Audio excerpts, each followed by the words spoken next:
Welcome to the New Dentist Study Club podcast. My name is Dr. Sanj Mohanta. We're going to learn about clinical management, practice management, and the emotional management of dentistry. Let's learn how to be happier in dentistry. Let's go. Thank you to our sponsors, Altum Dental Lab Group and RDT Dental Lab in Toronto. Hello, everyone. Thanks for listening. Thanks for tuning in. This is going to be an amazing podcast with Dr. Ramez Salti. So Ramez just did a fantastic hands-on implant course for us in April. And so we have him on the pod to answer all of your questions on implants. And we're going to talk about how you can start implants in your own practice. So Ramez, welcome to the pod. Thank you so much, Sanj. It's a real honor to be here. And it was really exciting. Honored to have you. So Ramez, tell us briefly about yourself and how you got started with implant dentistry. Yeah, so I've been practicing for 16 years. I'm a general practitioner in the province of Ontario.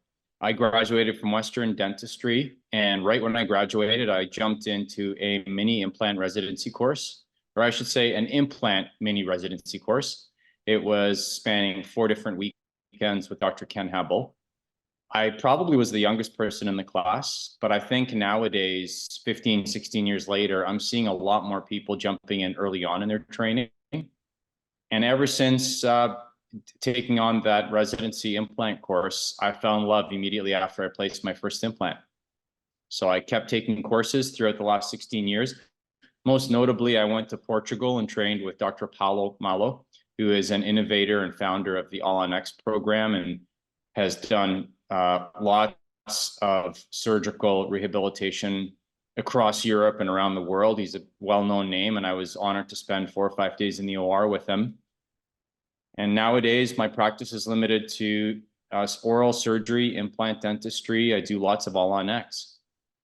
Oh, that's excellent. So as a new dentist, you're associating, you have all this implant training, you want to place your first implant, but how do you do that when it's not your own office? And you may not have, all the necessary materials, equipment, workflow at your office to do so. How did you get started as an associate? Yeah, that's a really good question. So you have to be really determined. Like, you have to really go after it. When you say, you make the commitment that you want to become an implant placer, you have to pick the right program.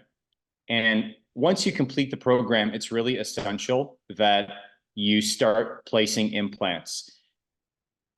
It's just like if you're a hockey player and you're playing and you've learned how to skate and you've got all your hockey training, now you need minutes on the ice.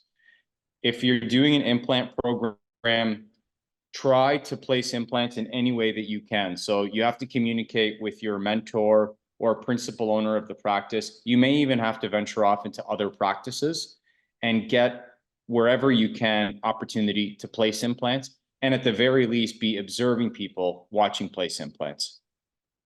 So as an associate, the problem is, how do you do that at your office when you're like, okay, I need all this equipment now, I need all this time, I need to train my assistant? How did your principal react to that? If you're in the kind of practice, presumably you've selected the practice in such a fashion that it meets your mentorship goals. So if you've communicated with your principal dentist that you're interested in implant dentistry, and that principal dentist has said to you, yeah, no problem, do the program. He or she may even pay for it. But let's say they don't, you pay for your own program. After you get the training, you really want to have circle back with the agreement that you might have made with your principal and dentist saying, I would like to place 1 or 2 or 3 implants after my training. That being said, the principal dentist, if they agree to that, they either have an implant program in place in their practice, and so therefore you can use their equipment, or if the practice does not have any implants or an implant program whatsoever, you're going to have to then create that armamentarium of implant equipment. And therein lies another challenge, is now you're going to have to make a further investment above the tuition of doing your implant training. You're going to have to go out and get all the implant equipment. I find that on a lot of the comprehensive implant programs, they'll put as a package an entry-level implant starter kit. And I recommend to anyone placing implants to get that sort of a starter kit, so that if they are in a practice that doesn't have an implant program, they can, in fact, build an implant program. And what principal dentist would not want to develop another type of offering another service for their patient. That's excellent that you mentioned that, because I know so many dentists who went through the implant training and they haven't placed an implant. And one of my previous assistants works for an implant company, and she said that if you don't place an implant within 6 months of getting your training, you never will. You'll lose the confidence, you'll lose the knowledge. So it's so important what you said about placing an implant soon after you get the training and finding an office that can support you with that. Okay, so now you have the implant training, you have the office that will support you. Tell us about case selection. What are some areas where you think a dentist should place their first implant?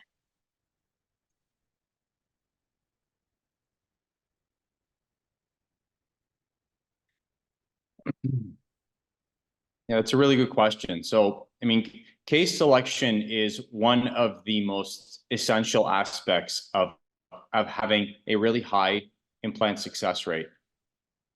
So you want to be probably, if you've already communicated with your principal dentist or a practice that you're going to be working at, that you're going to be doing an implant program, you probably want to be going through their patient base, pre-selecting patients for implants.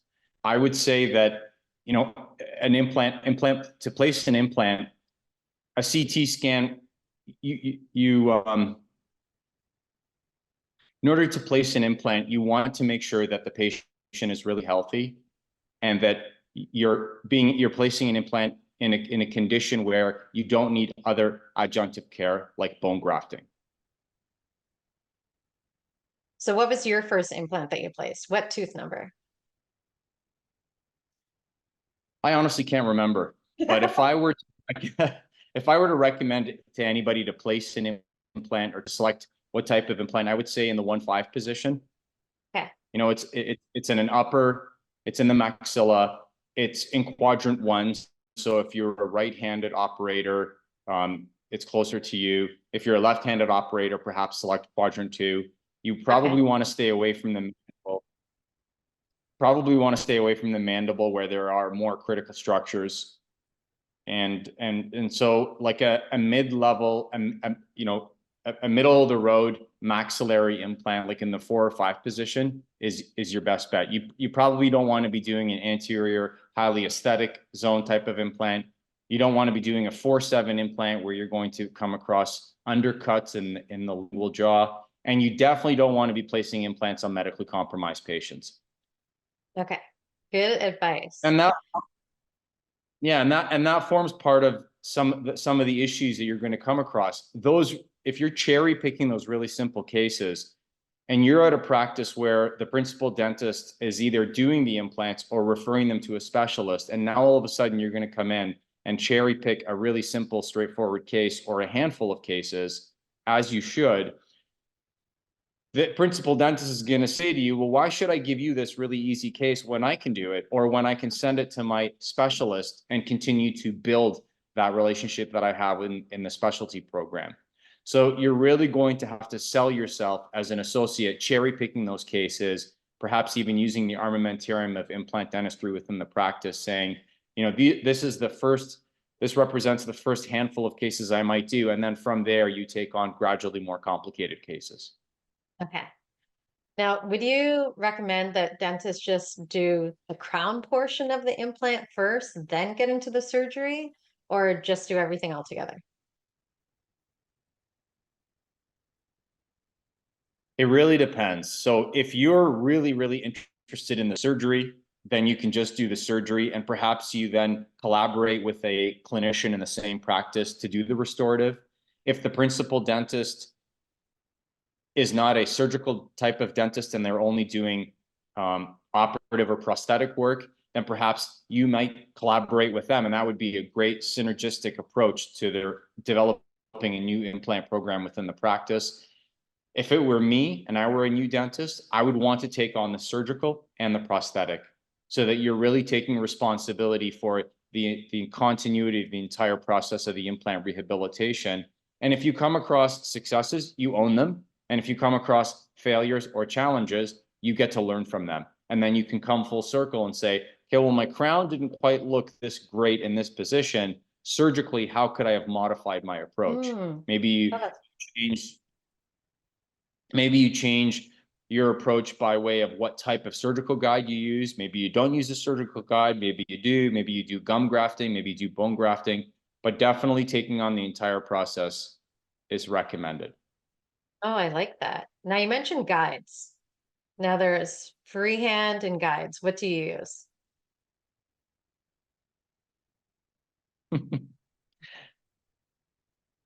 Truthfully, I freehand a lot of my work. So I will use guides where I think a guide will give me a more accurate result. If I'm doing multiple implants, I might use a guide. If I'm doing a full arch case, which has a lot of inherent challenges, I might use a guide.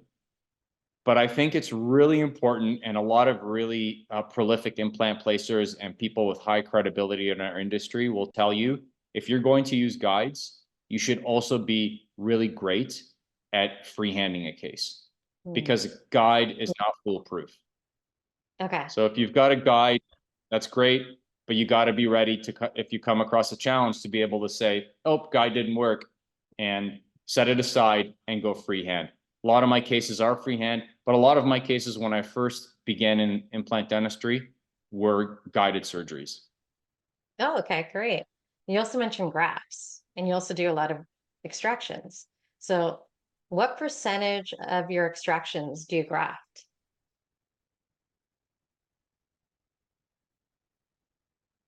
I would say 75% of my extractions end up being grafts. Now, keep in mind, I am a mobile surgeon, meaning I provide oral surgery services to practices in the GTA. This means that not all the time am I getting the easy cases. I'm getting a lot of the challenging cases, and a lot of those challenging cases come with fistulas in the buccal plates, infections, obliteration of the sockets. And so when I take a tooth out, no matter how careful I am, I'll look down, and invariably I've got a socket that does not have 4 walls. It's got 3 walls, 2 walls, or in a case where I'm taking out multiple teeth, I've got complete obliteration of radicular bone and neighboring socket bone. So I'd say 75, 80% of my cases are grafted. Okay, so you're saying if you don't have all 4 walls, then you recommend grafting? Definitely. So if you've got any sort of bone loss, that's a good way to summarize it. If you've got any kind of bone loss in any way, I really recommend grafting it, grafting the case. I find that there's some controversy when you take a tooth out and you have a fully formed socket with no defects whatsoever. You probably don't need a graft, and you might, yeah.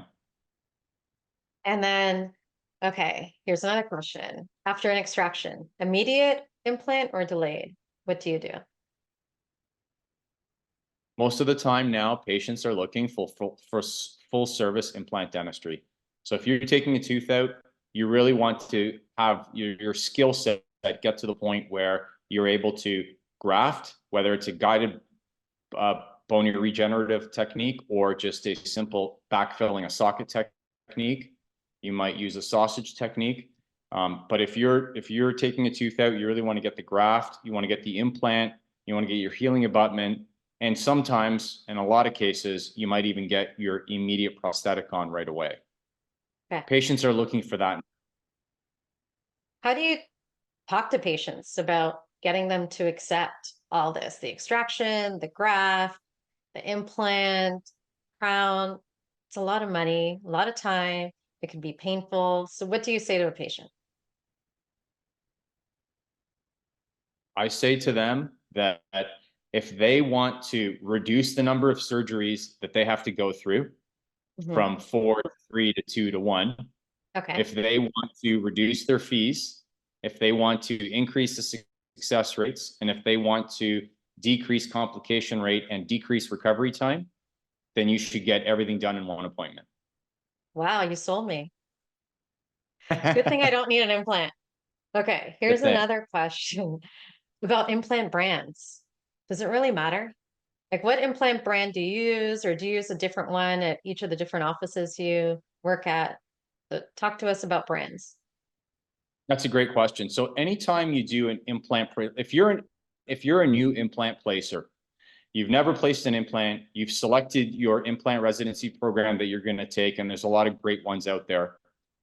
You're raring to go, you finish the program, and now you're about to buy a kit. Usually the program has a relationship with an implant supplier. And it could be Nobel, which is my implant program that I proudly use, and I'm a key opinion leader for that program, for that implant brand. Whether it's Straumann, BioHorizon, Hyosin, and all the other, Dentsply Sirona, all the other great brands out there, they usually have a relationship with the implant program you take.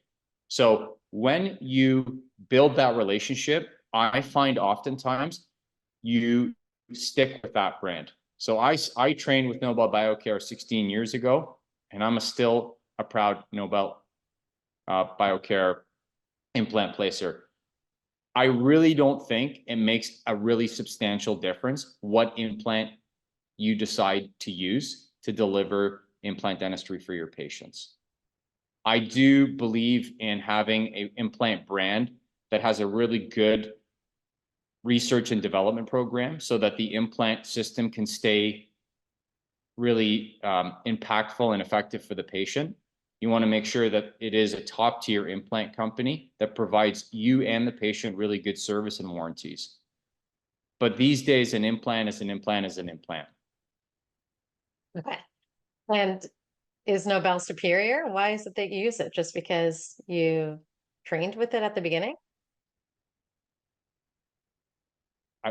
I really think that Nobel is the top implant company. Now, I'm not paid to say that, but I feel that they have such a strong research and development program. They're always really innovative. They've got a really great service. They've got great sales teams. But if you went to another implant provider and they're placing Straumann, they would say the same thing about Straumann. And then another one would say the same thing about BioHorizon. So it's What's pretty easy happened to over the years switch. is Like, if you went to an office and they had Straumann instead of Nobel, it'd be pretty easy for you to figure it out. Is that correct? I would say it's correct. And Okay. for me, in the context of my care, when I provide mobile surgery, I only use the implant system that I offer. Oh, So okay. in other words, I'm only ever placing Nobel. If an office asks me to place a different implant system, I politely decline because I'm so proficient with the implant system that I currently use. Okay. Now, what types of problems have you seen placing implants? And so tell us about some worst case scenarios, some things that have gone wrong, and what you did to fix the problem. Great question. One of the most challenging things in implant dentistry is putting the implant where it is ideally situated for the crown. And if you end up placing an implant that is too buccal or too shallow, what ends up happening is you get a really short crown that is non-aesthetic. So the key for implant placement is nowadays you really want to go really palatal and really deep. And in cases that I can think of where things didn't go the way I wanted them to, my implant was either too buccal out of fear that I'm going to be too lingual, or too shallow out of fear that I was going to be close to an undercut or a critical structure like the mental nerve or the inferior alveolar nerve or the sinus or an undercut in the jawbone. And so over time, I've evolved my implant practice so that I'm using shorter, fatter implants. Oh, you like the shorties. Okay, so how short are we talking about? 7, 8.5 millimeters, 10 millimeters. Those are my workhorses of my implant practice. Now, I know a lot of clinicians out there that are placing 10, 11.5, 13, and 16 millimeter implants because when they endeavor to deliver an implant result for a patient, in other words, they want to replace the tooth for a patient that day, they'll go through every precaution to make sure they get an implant in there. And sometimes it means taking a really, really long implant and going high up or really, really low into the lower jaw to gain that primary anchorage for the implant. So if you're I using tend not short implants, okay, so if you're yeah. using short implants, how long can the crown be? Like, what's the ratio? Like, do you do a 2-1 where like you don't want the crown to be longer than twice the length of the implant? I find Is that there a those rule of rules, thumb? yeah, yeah, that is a rule of thumb, or is there? That's what I heard. There's a 2-to-1 ratio. Yeah. Yeah. I honestly find that with implant dentistry, all the rules of conventional dentistry kind of go out the window. Okay. Now, yeah, like I mean, when you have a post in a tooth in an actual Yeah. tooth, you want your there's a certain ratio that you want root to Yeah. crown, Hmm. 2 to 1. But with implant dentistry, I don't think it's like that. I mean, sometimes it's 1 to 1. Sometimes the crown is twice as long as the actual implant. So I've never really come across a problem with implants being shorter, and I find that that's something that the implant dentistry is sort of evolving towards that. Clinicians aren't afraid now that we're getting longer clinical trials of success. Clinicians aren't afraid to go with shorter, fatter implants. Oh, good. And then do you ask all of your patients to get CBCT before you place an implant? When I started working 16 years ago, absolutely not. It Okay. was like an uber luxury to have a CT scan. Yeah. So we had a pan. We did a positioning X-ray. We might have done a couple of pans mid-procedure. And I think over the last 15, 16 years, CBCT evolution, we've gotten to the point where now 90% of my cases have CTs, and I would say almost 100%. Hmm. Unless it's a super straightforward case, there's a extensive amount of osseous structure. There's no critical structures around. I mean, how many of those cases are there? Pretty rare. And a lot of clinicians now, 100% of their cases are CT scans. So for a new implant placer, I would say to really think carefully about a CT scan and when not to use it. In other words, you're pretty much using a CT scan anytime you're placing an implant. Okay. And so you've been placing implants for about 16 years now. So do you see implants lasting that long, even longer? Like what's the success rate of implants?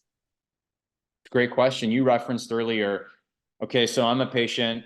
How do you communicate to the patient that they Yeah. need an immediate graft and everything all in one? Yes. Well, that falls in line. Your question falls really well in line with that consultation. Patients always ask me, how long is this going to last me? Okay, doc, you've talked to me about taking the tooth out. You've talked to me about removing the infection. You've talked to me about doing the bone graft. You talked to me about doing the implant all in one. Great. How long is this going to last for? Forever, right? And so, that's always an awkward question because nothing lasts forever.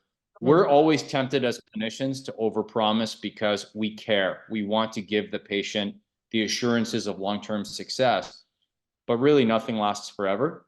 And whatever does last is always highly dependent on how it's used.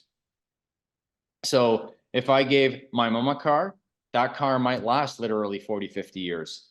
And if I give my really good friend who played football and he's on the offensive line at McMaster University, a car, that car might last 2 years. So there's a durability factor with how you use a product. And implants are no different. If a patient develops, they're really, really healthy when you place the implant. 5 years later, dentally, they're perfect, but they've just developed uncontrolled diabetes. They've started taking an osteoporosis medication in the form of a Prolia. Now, all of a sudden, that implant might not last 2 more years after then. So it really does depend. If the patient stays healthy, if they attend all their hygiene visits, and they're literally a model dental patient, there's no reason why implants don't last decades upon decades in the mouth. Oh, that's great. And Ramez, do you have any resources that you think dentists who are embarking on their implant journey can use, like websites, books, courses, Instagram accounts? What would you recommend?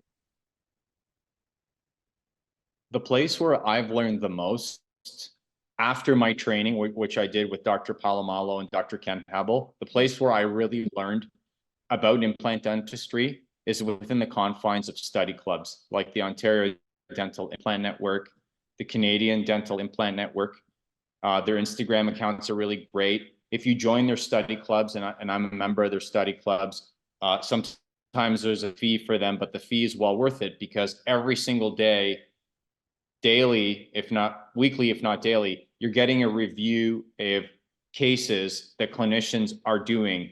So your fellow colleagues in your place, in your position, and other more senior colleagues with a lot more experience are presenting their cases. So not only do you do your case of that 1-4 implant, but now you can read on how this other clinician just did an extraction of an infected 4-7 and placed their implant. So study clubs are really, really key. I also really like the Genesis program, where Chrysalis is. I've got some dear mentors in that program. So study clubs, Instagram accounts, like who's that periodontist, Sanj? Oh, Phil Walton? Yes, Phil Walton. Yeah. So I really enjoy his Instagram account because he reviews a lot of all-on next case and perio cases. Yeah, I'd say the study clubs are the main way to keep enhancing your skill set. Excellent. And if anyone wants to contact you, please, how can they contact you? They can contact me through my email at ramezsalti@gmail.com or through my Instagram handle, and I'm happy to provide my cell number. Okay, my so what's Instagram your is Instagram? Yeah. dr.ramez.salti. Okay. Thank you. And any final words? Do you have any courses coming up that you want to share?